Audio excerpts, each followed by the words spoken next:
All right. Hello and good afternoon, everyone. Today, our guest will be the UN Resident and Humanitarian Coordinator in Haiti, Ulrika Richardson. She will join us virtually from Port-au-Prince to provide an update on the flash appeal. You'll recall that we announced that appeal yesterday. The Secretary General is on his way back to Sharm el-Sheikh for COP27, which is set to conclude this weekend. Earlier, in Bali, Indonesia, he spoke at the G20 Summit's session on digital transformation. He said that with the right policies in place, digital technology can give an unprecedented boost to sustainable development, particularly for the poorest countries. This calls for more connectivity and less digital fragmentation, more bridges across digital divides and fewer barriers, greater autonomy for ordinary people, less abuse and disinformation, the Secretary General said, adding that without guidance and guardrails, digital technology also has huge potential for harm. And on the sidelines of the summit, the Secretary General met separately with the President of the People's Republic of China, Xi Jinping, and with Vasyl Hamyanin, Ambassador to the Embassy of Ukraine in Indonesia. Readouts of those meetings have been shared with you. You will have also seen that last night we issued a statement in which the Secretary General said that he was very concerned by reports of a missile exploding on Polish territory. He said that it is absolutely essential to avoid escalating the war in Ukraine. And speaking of which, we have some more information on Ukraine. Our humanitarian colleagues tell us that millions of people in the country are without electricity, water, or heating following a wave of missile attacks that hit critical infrastructure in at least 16 of the country's 24 regions and in the capital, Kiev. The damage to civilian infrastructure comes at a critical time when the temperature is dropping below zero, raising concerns about a serious humanitarian crisis during the harsh Ukrainian winter if people are unable to heat their homes. We, along with our humanitarian partners, are working around the clock to support people with winter supplies, including through providing heating systems to centers hosting those displaced by the war. And I also want to flag that this afternoon at 3 p.m., the Security Council will hold a meeting on Ukraine. The Undersecretary General for Political and Peacebuilding Affairs, Rosemary DiCarlo, is expected to brief Council members. Our colleague Martha Poby, the Assistant Secretary General for Africa in the Departments of Political and Peacebuilding Affairs and Peace Operations, briefed a Security Council session on the G5 Sahel this morning. She said that the security situation in the Sahel has continued to deteriorate since her last briefing, highlighting the impact on civilians, notably on women and girls. Ms. Poby reiterated that despite its challenges, the G5 Sahel Joint Force remains an important regionally led component of the response to insecurity in the Sahel. Looking forward, she added, a new concept of operations for the Joint Force is being considered. This new concept would address the challenges resulting from the evolving security and humanitarian situation, as well as the withdrawal of Mali, while acknowledging bilateral operations undertaken by neighboring countries. She reiterated our call for the continued support of the Security Council and urged the international community to remain engaged in the spirit of shared responsibility and solidarity with the populations of the region. And staying on the topic of the Sahel, the UN Special Coordinator for Development of the Sahel, Abdoulaye Mardié, and the UN Refugee Agency warned that without urgent investment in climate mitigation and adaptation, countries in the Sahel risk decades of armed conflict and displacement, worsened by rising temperatures, resource scarcity, and food insecurity.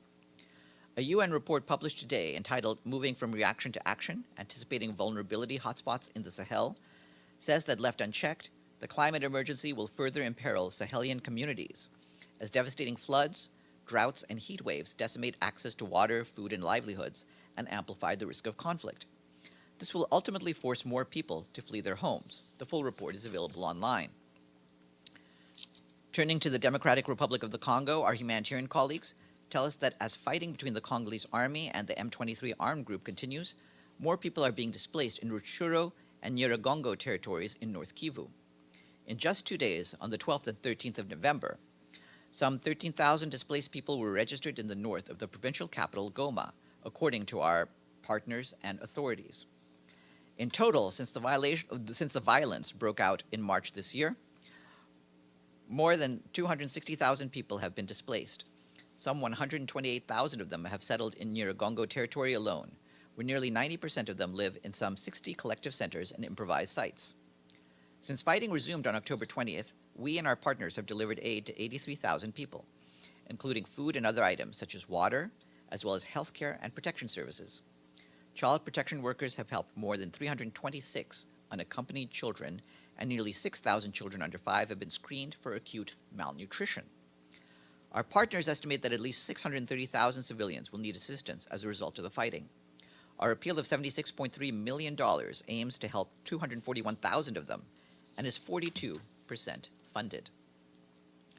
Our peacekeeping colleagues in the Central African Republic report that this week, with the UN mission's support, the Ministry of National Defense and Army Reconstruction has launched the revision of the National Defense Plan to help Central African armed forces adapt and respond to current security challenges. On the ground this week, UN peacekeepers and Central African force commanders came together in Berao, in the Vakaga prefecture, to strengthen cooperation to improve protection efforts, including through continued joint long-range patrolling and early warning response mechanisms. The mission, meanwhile, says that peacekeepers undertook nearly 1,700 patrols throughout its area of operation over the past week, as the security situation remains generally calm, with isolated incidents. UN peacekeepers secured the largest livestock market in the country's south as part of Operation Zangba, which is now in its 46th day and has helped reduce criminal acts and extortion by armed groups. A new report from the United Nations mission in South Sudan registered a 60% decrease in violent incidents against civilians and a 23% decrease in civilian victims in the third quarter of 2022, compared with the same period last year. The decrease is generally attributable to the decline in civilian casualties in the greater Equatoria region. Across South Sudan, UN peacekeepers continue to safeguard communities by creating zones of protection in identified conflict hotspots. The mission continues to support ongoing peace processes across the country by engaging in responsive and preventive political and community consultations at the local, state, and national level. Nicholas Haysom, the Secretary General's Special Representative in South Sudan, says that the UN mission is encouraged by the decrease in violence affecting civilians this quarter. He hopes to see a continued downward trend. There's more information online. Today, the UN High Commissioner for Human Rights, Volker Turk, finished his official visit to Sudan, his first as High Commissioner. In a press conference, he called on all sides involved in the political process to work towards the prompt restoration of civilian rule in the country. Mr. Turk said that the UN Human Rights Office is ready to continue working with various actors in Sudan to strengthen the state's capacity to promote and protect human rights and respect for the rule of law, to support legal reforms, to monitor and report on the human rights situation, as well as to support the strengthening of civic and democratic space. And we have some good news from Ethiopia. For the first time since June 2021, a UN World Food Program convoy arrived at Maisebri, Tigray, via the Gondar route. Critical food relief will now be delivered to communities in Maisebri town in the coming days. The convoy included 15 trucks loaded with 300 tons of food for communities in the town. WFP has trucks en route through all corridors, and with the hopes that daily road deliveries can continue in order to resume operations at scale. This is the first convoy movement since the peace agreement was signed. Further to that, the first test flight by the UN Humanitarian Air Service, which is run by WFP, arrived in Shire, northwestern Tigray, today. There are several flights planned in the coming days to provide urgent support and deploy the staff needed for the response. WFP stresses that the entire humanitarian community needs these passenger and cargo flights to resume as soon as possible into Mekelle as well as Shire, to rotate humanitarian workers in and out of the region and deliver life-saving medical and nutrition supplies. The UN Population Fund today launched an appeal for $113.7 million to scale up life-saving reproductive health and protection services for women and girls in the Horn of Africa. UNFPA notes that an unprecedented drought in the region has left more than 36 million people in need of urgent humanitarian assistance, including 24.1 million in Ethiopia, 7.8 million in Somalia, and 4.4 million in Kenya. UNFPA warns that whole communities are bearing the brunt of the crisis, but as is often the case, women and girls are paying an unacceptably high price. Thirst and hunger have driven more than 1.7 million people from their homes in search of food, water, and basic services. The majority are mothers, often walking for days and weeks to escape the punishing drought. According to the UN Population Fund, access to basic health services, including family planning and maternal health care, has been severely compromised across the region, with potentially catastrophic consequences for the more than 892,000 pregnant women who will give birth over the next 3 months. Today is the International Day for Tolerance. The resolution proclaiming the day was adopted by the General Assembly in 1996, and among other things, the day aims to foster mutual understanding among cultures and peoples, and also between spokespeople and the press. And tomorrow, my guests will be Johannes Kuhlmann, UN Water Vice Chair, and Ann Thomas, Team Leader of Sanitation and Hygiene, Water and Sanitation in the Program Division for UNICEF. They will be here to brief you ahead of World Toilet Day, which is the 19th of November. And do I have any questions before we get to our guest? Yes, Betul. Farhan, thanks. First, did the Secretary General discuss the human rights abuses in China's Xinjiang region with President Xi? And my second question is, when Edie asked you about the beheadings of 2 little girls in Syria's al-Hol camp yesterday, you said that it must be condemned and investigated. Who are you calling on to investigate it? Thank you. Well, at the first level, that needs to happen from the authorities who take charge of the al-Hol camp, and we'll see what job they do. Regarding the Secretary General's meeting, I'd just refer you to the readout of the meeting, which we put out an extensive readout. And of course, regarding the topic of human rights, you'll have seen that the Secretary General has repeatedly raised this in his meetings with a variety of officials from the People's Republic. Can I just have a quick follow-up? There was no mention of the human rights abuses in the readout. I'm just wondering if he thought that it was not necessary to discuss such an issue with the President of China. We discuss human rights issues across various levels, including at the level of Secretary General. I don't have anything to add to that readout. Edie.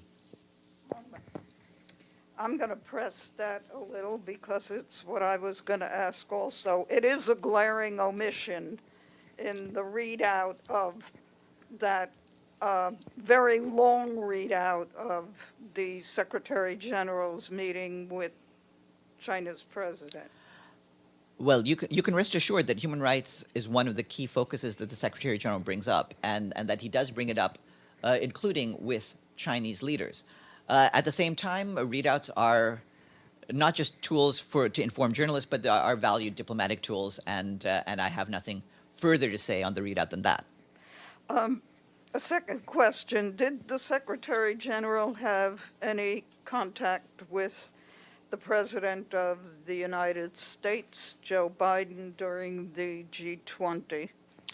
I don't have any information to share with you. Obviously, they were present at the same meetings. I believe that, I believe that there were opportunities for communication, but I don't have any messages to share with you on that.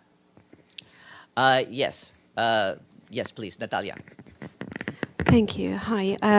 My question is about regarding the missiles attack or the air defense attack in Poland that happened yesterday. It's unclear yet, but some of the people saying it's from Russia. Some of them saying that there were air defense system of Ukraine that were trying to just neutralize the Russian rocket. My question is there any statements about that from Secretary General? We issued a statement on this yesterday. I think I referred to it at the start of this briefing. I would just refer you to what we said there. We do not know what the provenance of this is, but for us, the main point is to make sure that whatever happened, that there is no escalation of this conflict. Thank you. Yes, and you can follow up now. National News Agency of Ukraine, Ukrinform, Volodymyr. It is reported that in the liberated Kherson, another Russian torture chamber was discovered where the invaders tortured Ukrainian patriots. What should be the reaction of the UN Secretary General in this regard? Well, we want all information on potential human rights violations to be examined. As you know, our own human rights monitoring mission and the head of that mission, Matilda Bogner, provided information about different violations of rights, and we will continue to follow up and accumulate information about this. But there needs to be accountability for all violations of human rights that have been perpetrated during the course of this conflict. Celia? Farhan, as you know, Côte d'Ivoire has decided to gradually withdraw its soldiers from MINUSMA. Do you know what will happen to the Ivorian soldiers that are retained prisoner? I believe now they are 46 or 47. What will happen to them? We have continued to call for and work for the release of those Ivorians. In the meantime, of course, we are also in contact with Côte d'Ivoire regarding their participation in MINUSMA, and we're grateful to Côte d'Ivoire for their service and for their continued support to UN peace operations. But yes, we will continue to work, including with the Malian authorities, on the other issue. I have another question on that. The Ivorian soldiers were able to carry out 9 rotations without respecting certain procedure, meaning with the UN and with the mission. Are you aware of that? We're aware of the support that the Ivorian personnel have given. I don't have anything further to say about the situation while we're focusing on making sure that the people who have been detained can be released. Abdelhamid, and then you can go after. Thank you, Farhan. First, I have a comment and then a question. The comment, I was waiting for you to give me a chance to ask a question yesterday online, and you didn't. So I was not aware of that. Okay. Normally, my colleagues have to inform me that people are so it happened several times. Online. Now, I just want to recommend if you, after you take the first round of the questions, Yeah. if you go to online and not keep us waiting, Well, and then someone will forget okay. all about us. Okay, my advice to everyone who joins online, please remember to write to all panelists Yes, in chat. One of my colleagues will see that and hopefully can relay it to me by phone. Now, my question is as a follow-up to Ibtisam's question yesterday about the reopening of investigation of the murder of Shireen Abu Akleh, and you welcome that step taken by the FBI. Does that indicate that UN does not believe that the Israeli investigation had any credibility? No, we've simply said repeatedly the need for a thorough investigation into this, and so we appreciate all further efforts to move forward with investigation. Yes. So at the same time, the Iranian authorities are calling for dialogue and reconciliation with the protesters, and the movement has been going on since September 16. There is still this trend of stigmatization and vilifying the protesters as the paid agents of foreign governments and being on the payroll of Iran's adversaries. And at the same time, there was just recent updates that 3 other protesters have been sentenced to death as part of a judicial proceeding that is going on. Do you see any possibility the United Nations and specifically Secretary General will appeal to the Iranian authorities to just refrain from further use of coercive measures, or initiate a reconciliation process, refrain from excessive use of force, and also refrain from passing on so many death penalty convictions? Yeah, we have repeatedly expressed our concerns about any excessive use of force by the security forces in Iran. We've repeatedly stated that the rights to peaceful assembly and peaceful protest need to be respected. And of course, we are opposed to the imposition of the death penalty in all cases and want all countries, including the Islamic Republic of Iran, to abide by the General Assembly's call for a moratorium on capital punishment. And so we'll continue to do that. Yes, Dejid. Hi, Farhan. First, to follow up on the meeting between the Secretary General and President Xi Jinping, have they talked also about the situation in Taiwan? Again, beyond, as I mentioned to your colleagues, I don't have anything to say on the situation beyond the readout that we issued. It was a fairly extensive readout, and I think I'll leave it at that. Regarding the question of Taiwan, you're aware of the UN's position and in accordance with the General Assembly resolution passed in 1971. Okay, I'm going to ask two updates on the humanitarian issues. First, on Black Sea Grain Initiative, is there any update to extend or not? We have been pursuing our work to make sure that that this particular initiative is extended, and we'll have to see what developments in the coming days bring. Second, the truce of Ethiopia is still going on. How's the humanitarian situation there now? Yeah, I actually, at the start of this briefing, I gave a fairly extensive note about this, but the short detail on this is that the World Food Program has been very pleased to note that for the first time since June 2021, a WFP convoy arrived in Tigray, and also the first test flight by the UN Humanitarian Air Service arrived in northwestern Tigray today. So those are good, positive developments on the humanitarian side.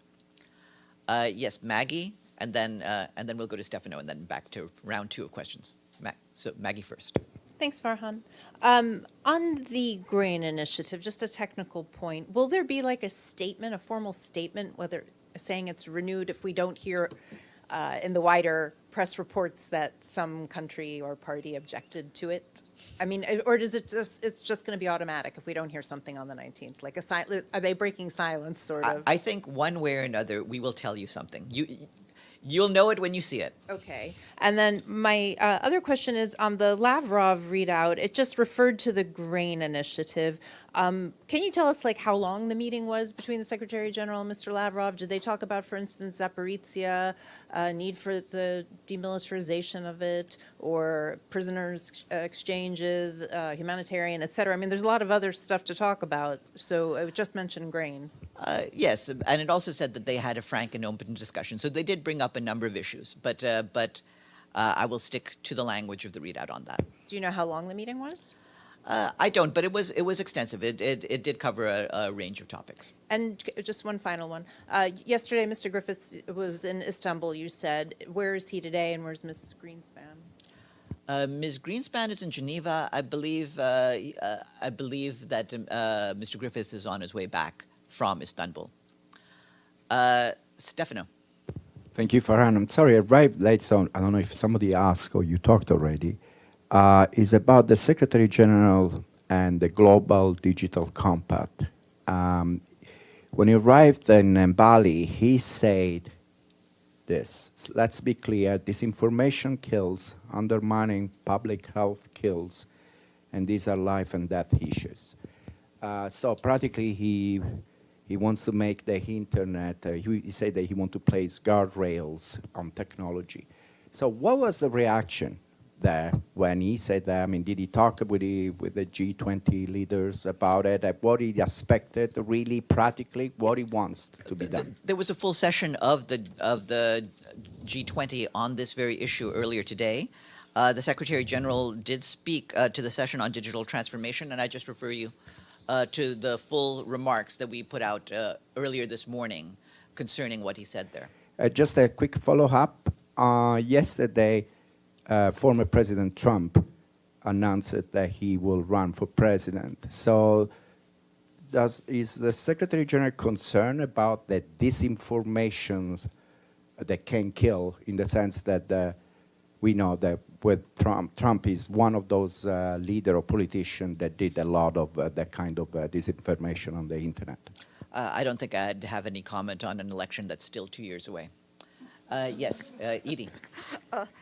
Thank you, Farhan. Last night, you issued a statement expressing the Secretary General's concern about this strike in Poland that killed 2 Polish farm workers. Does the Secretary General have any updated comments today in light of the initial investigation, which indicated that this was not a missile strike from Russia, but likely from a Ukrainian air defense missile.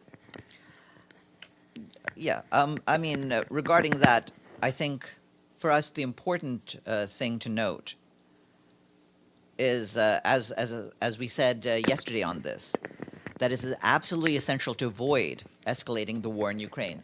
So regardless of what the provenance of this missile that was reported to explode on Polish territory was, it's important that everyone involved take the necessary steps to make sure that the conflict does not escalate.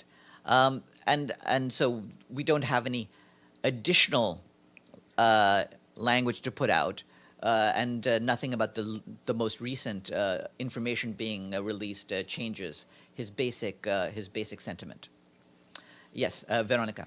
Thank you. It's basically a follow-up. So yesterday was about 100 missiles fired on Ukraine by Russians, and you keep saying that we have to avoid escalation.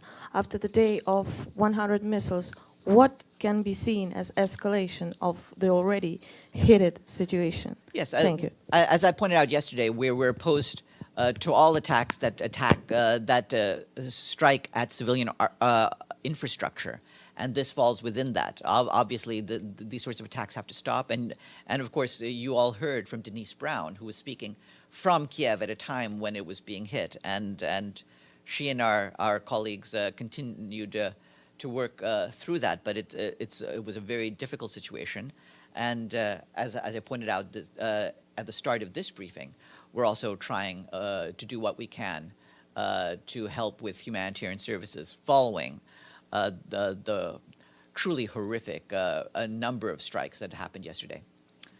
Yes, Betul.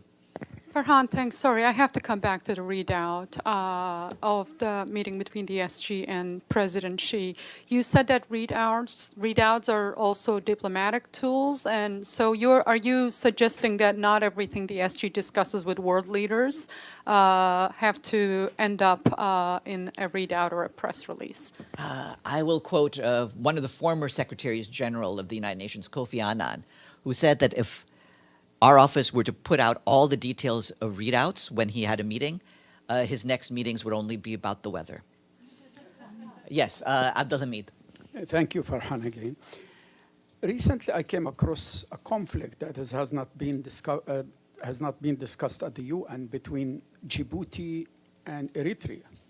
In fact, the final communique of the Arab Summit meeting in Algiers issued a statement calling for Eritrea to release all POWs from Djibouti. It is a border dispute, has been going on for years.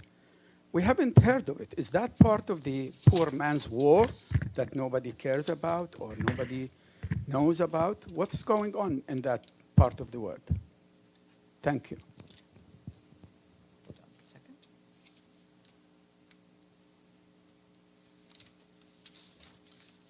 It is something that we have been involved with in the past in terms of supporting efforts, including efforts by the Intergovernmental Authority on Development and the African Union to ease tensions between the states. And we want those efforts to continue, and we'll continue to support them.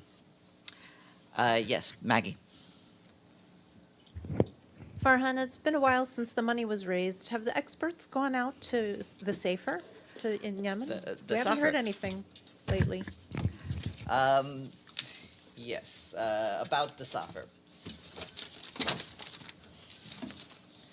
So, what I can tell you is that donors have generously pledged $82 million of the estimated $113 million required for the UN coordinated plan to prevent a major oil spill from the FSO SAFER tanker off of Yemen's Red Sea coast. With more than $72 million of the pledges dispersed, the UN is carrying out the preparatory work to start the operation as soon as possible. The next two critical steps before the operation on the water can begin are the finalization of a detailed operational plan and the procurement of the vessel that will safely hold the oil. The United Nations will be able to provide a timeline for the work upon completion of the detailed operational plan, The start of the operation will be contingent upon market availability of a suitable vessel.